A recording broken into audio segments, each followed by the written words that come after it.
एक समय की बात है, एक छोटे से गांव में, जहां हर रोज सूरज ने अपनी किरणों से धरती को चुमने के लिए उठाया।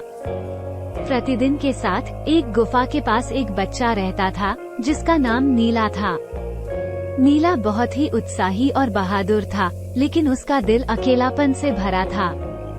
एक दिन जब वो गांव के पास एक जंगल में घूम रहा था, तभी उसने एक चमत्कारी पशु को देखा।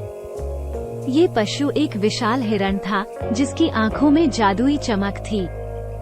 नीला को वो हिरण बहुत पसंद आया और वो उसके पीछे पीछे भागने लगा। परंतु वो जंगल में एक गुफा में चला गया, जहां वहने एक चमत्कारी खजाना खोजा। खजाने का राज क्या था, वो जानने के लिए नीला ने खजाने को खोलने का प्रयास किया। चमत्कारी आवाज आई, वो जो इस खजाने को खोलेगा, वो पूरी दुनिया को धन, सम्मान और सुख की खुशियाँ दे सकता है। नीला ने खजाने को खोला और वहाँ एक चमत्कारी प्राणी के सिरे से एक मजेदार मुकुट निकला।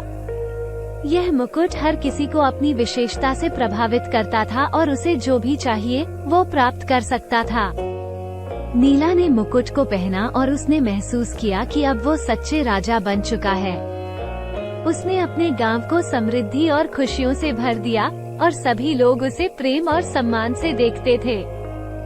लेकिन नीला के दिल में एक बात हमेशा बची रही, वो हिरण को भूल नहीं पाया। एक दिन जब उसकी राजधानी में एक महाशिव का आयोजन हुआ, तभी उसने उस हिरण को फिर से देखा।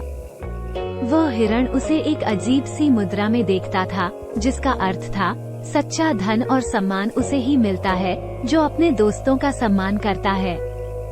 नीला को ये बात समझ में आई और उसने खुद को सच्चे धन के रूप में नहीं, बल्कि अपने दोस्तों के साथी के रूप में पाया। और इस प्रकार वो हमेशा के लिए समृद्धि, सम्मान और सुख का असली मायना समझ गया। और जब उसने अपने दोस्तों के साथी के रूप में विश्वास और समर्थन दिया, तो वो असली संपत्ति का अनुभव करने लगा। उसकी जीवन में खुशियों की बारिश होती रही और उसने देखा कि सच्चे धन का मायना अपनों की सेवा में होता है। इस प्रकार नीला ने न केवल अपने गांव को समृद्धि और सुख दिया, बल्कि वह एक अद्वितीय सच्चाई का परिचय भी किया कि सच्चा धन और सम्मान उसे ही मिलता है जो अपने दोस्तों का सम्मान करता है। और इस कहानी का समापन यही है, जहां हम देखते हैं कि नीला ने सच्चे मित्रता और समर्थन के माध्यम से असली धन और सम्मान का मूल्य समझा। ये कहानी हमें ये बताती है कि जीवन में सच्ची खुशियां और समृद्धि का असली राज विश्वास और सहायता में छिपा होता है।